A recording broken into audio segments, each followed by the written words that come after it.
The Phantom arrives. The observation deck of the Imperial flagship Eternal Dominion offered Commander Thalia Vex an unobstructed view of the vast emptiness of space. Stars glittered peacefully against the backdrop of infinite darkness, a testament to the Xyrillian Empire's 3 centuries of unchallenged rule.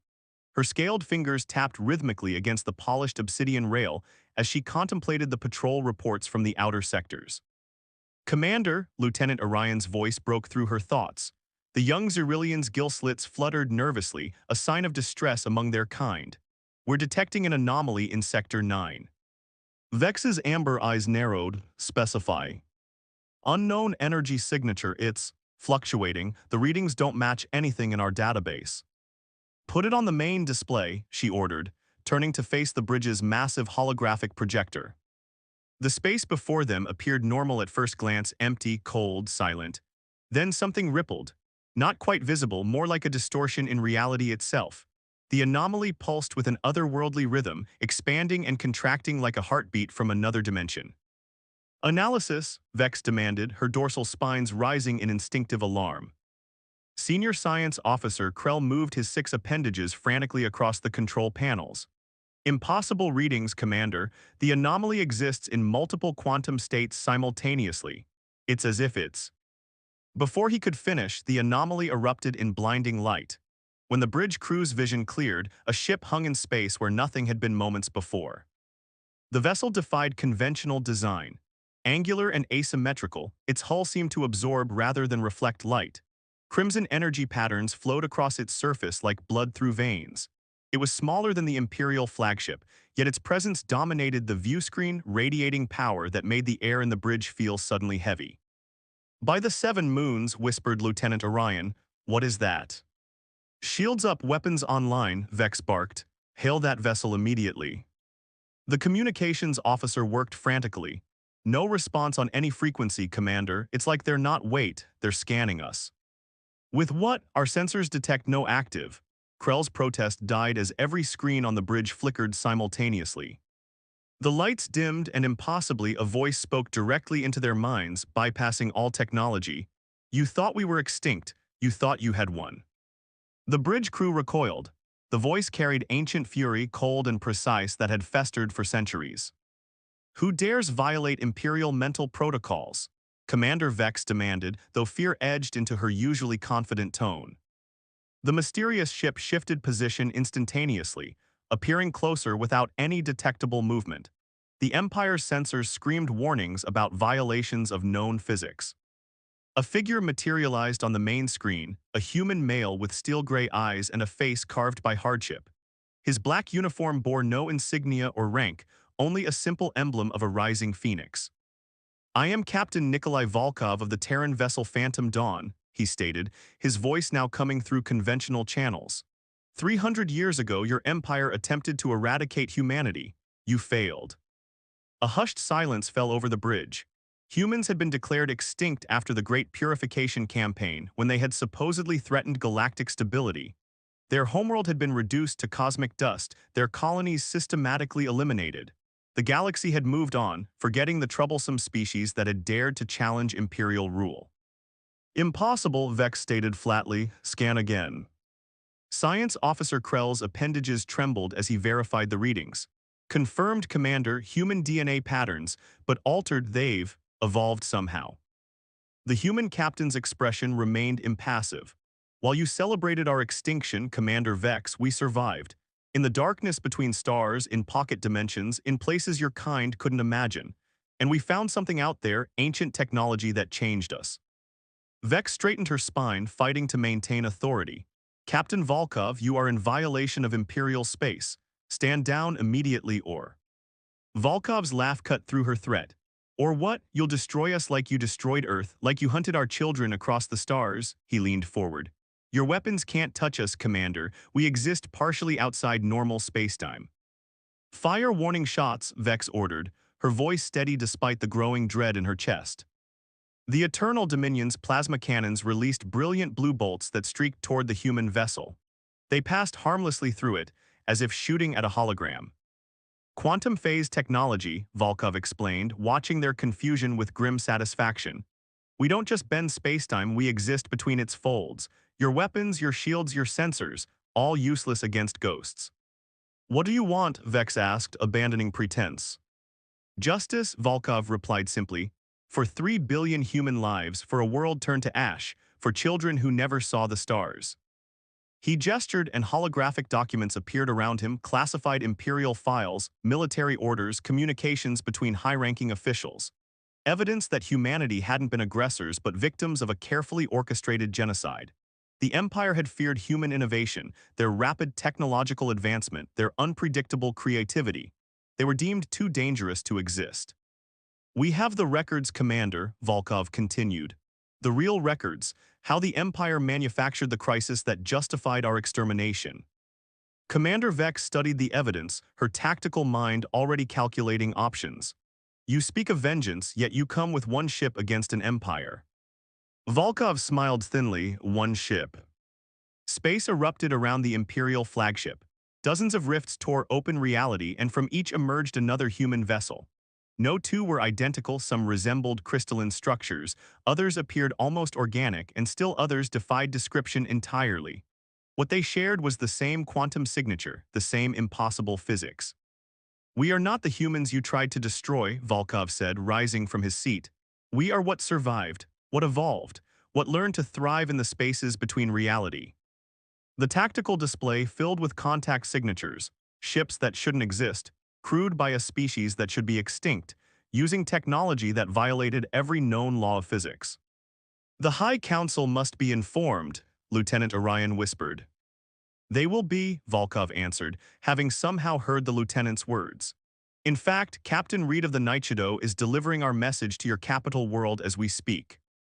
Commander Vex stared at the human, understanding dawning on her face. This isn't an invasion, it's a reckoning. Precisely, Volkov nodded. You have 2 standard cycles to prepare. Your High Chancellor will receive our terms. The galaxy will learn the truth about what happened to humanity and what you've done to other species who challenged your authority.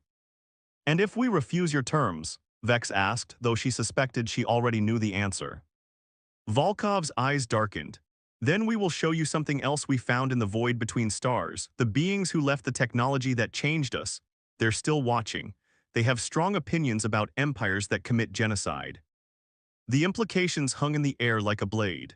Humanity hadn't just survived and evolved, they'd made contact with something far more ancient and powerful than anything the Empire had encountered.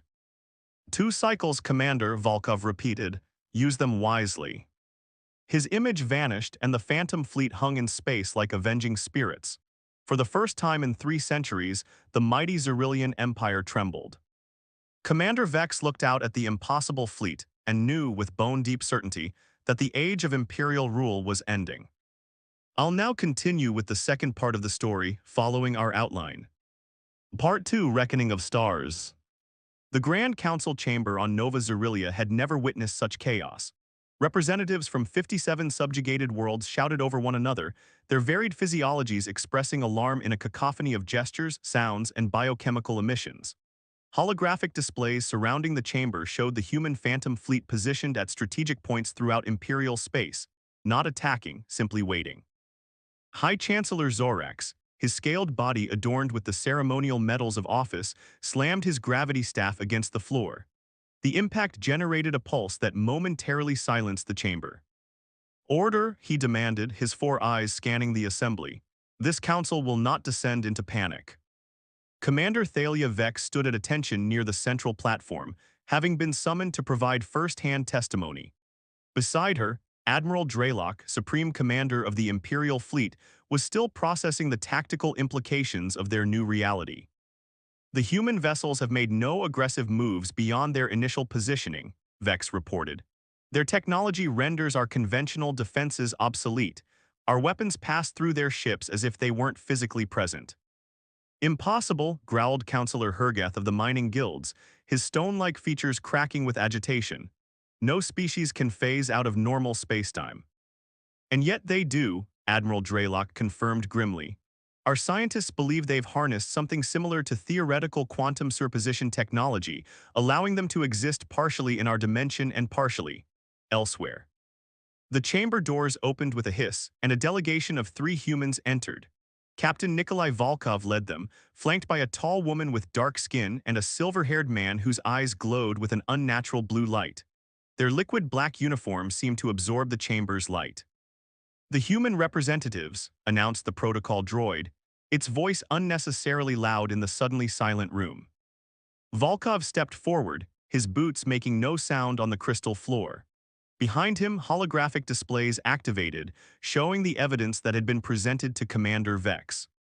300 years ago, he began, his voice carrying to every corner of the vast chamber, this council voted unanimously to classify humanity as an existential threat to galactic stability. Not because we were aggressors, but because we asked questions. Because we innovated too quickly. Because we refused to accept our designated place in your hierarchy.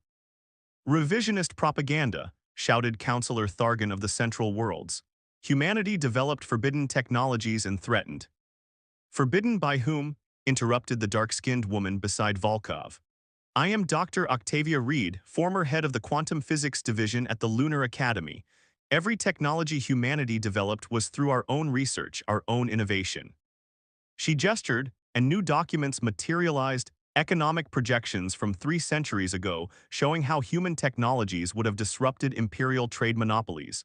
Military assessments citing human colonization rates as threatening imperial expansion. "The Zydalian Federation feared our AI research," Reed continued. "The mining guilds worried our asteroid harvesting techniques would undercut their prices. The Central Worlds calculated that within 50 years, humans would have established more colony worlds than the original imperial founders." High Chancellor Zorax raised a clawed hand. "Even if these documents are authentic, they speak of concerns, not crimes. The historical record clearly shows that human militants attacked imperial outposts, giving us no choice but to." "False flag operations," the silver-haired man spoke for the first time, his voice carrying a strange harmonic quality. "I am Julian Frost, formerly of Earth Intelligence. Those attacks were carried out by Imperial Special Forces using confiscated human vessels." More evidence appeared: decoded transmissions, classified operational orders, even genetic traces from the supposed human terrorists that matched Imperial military clones. The chamber erupted again, but this time with accusations directed at the High Council rather than the human delegation. Representatives from worlds that had lived under imperial rule for generations began to question their own histories. "Silence," Zorax commanded, but his authority seemed diminished. "What do you want, humans? Vengeance, to destroy us as we attempted to destroy you." Volkov stepped forward, his expression carefully neutral. "If we wanted vengeance, Chancellor, none of you would be alive to have this conversation.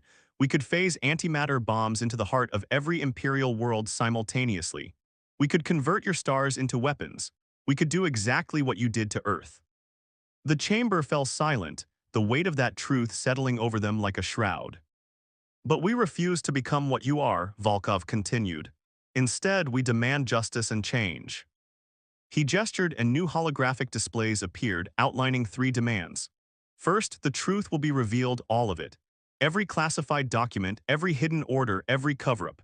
The galaxy will know what really happened to humanity and to every other species the Empire has subjugated. Dr. Reed stepped forward. Second, reparations not just to humanity but to every species whose worlds and resources were stolen. The wealth of the Empire will be redistributed to those from whom it was taken. Julian Frost completed their presentation. Third, the imperial system as you know it ends. No more central authority dictating the fate of entire species. A new galactic government will be formed, built on representation and consent. "And if we refuse?" Admiral Draylock asked, his military mind still searching for options. Frost's glowing eyes seemed to intensify. "Then we introduce you to the architects." "The who?" Zorax demanded. "The beings who left the technology that changed us," Frost explained. "The ones who watched you commit genocide and have their own opinions about species who destroy others out of fear and greed." Holographic images appeared, partial glimpses of entities that seemed to exist at the intersection of energy and matter, consciousness and space. The images alone caused several council members to recoil in primitive fear. "They're not gone," Frost continued. "They're watching, waiting. They have been since before your ancestors crawled from the primordial swamps of Nova Xerilia." The implications hung in the air. Humanity hadn't just survived, they'd made contact with something far older and more powerful than anything the Empire had imagined. This is extortion, Zorax protested, but his voice lacked conviction. This is evolution, Volkov corrected. We're offering you the chance to evolve as we were forced to become better than what you are. Unexpectedly, a new voice joined the discussion. Counselor Elysia of the Outer Rim Worlds, who had remained silent until now, rose from her seat. The ancient Arborian's crystalline structure glimmered as she addressed the chamber. I have served on this council for 117 cycles, she began, her voice like wind through leaves. In that time, I have witnessed the Empire's pacification of 17 species. I have seen resource worlds stripped to their cores. I have remained silent as native populations were relocated for their own protection. She turned to face the Imperial High Command directly. The humans speak truth. Our prosperity is built on the suffering of others. I move that we accept their terms and begin the process of transformation. Murmurs of agreement spread through the chamber, starting with the representatives of the newest conquered worlds and gradually reaching even some of the Central World's delegates. This is madness, Zorax hissed. You would surrender centuries of peace and order because of ancient history. Peace for whom? Commander Vex asked suddenly, surprising herself as much as everyone else. Order at what cost? The question hung in the air, unanswerable. Volkov stepped forward once more. We don't seek the Empire's destruction, Chancellor, we seek its transformation. The technology we discovered, it can benefit all species, not just humans. It can end resource scarcity. It can open dimensions of reality your scientists have only theorized about.